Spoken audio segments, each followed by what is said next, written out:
Do you ever feel like you have really good goals, maybe even specific goals about what you want to accomplish either in the next month or the next quarter, but for some reason the plan doesn't find you, it doesn't find its way to you, or you just don't take the time to build a plan? Well, I find that point number one in the plan is always the math.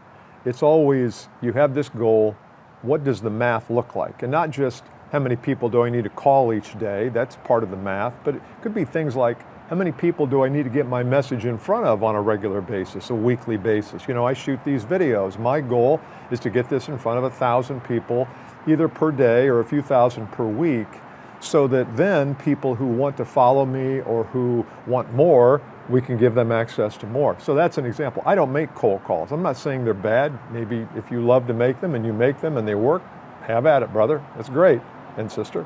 But I also think there's other math. So how many deals do you need to do in the next 12 months to make your goals, and how will you do those? And not just what do I need to do, but how much of each step and each element do I need to have?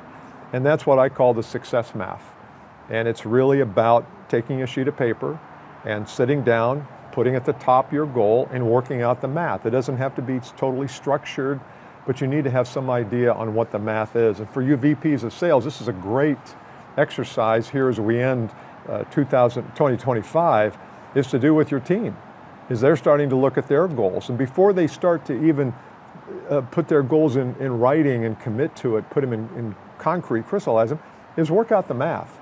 Because if the math doesn't work, then the goal's not going to work. So I suggest you do that. It's a great exercise for you as a sales professional or a high achiever. It's also great if you're a VP of sales or sales leader. Do a session on success math. Hope that helps you.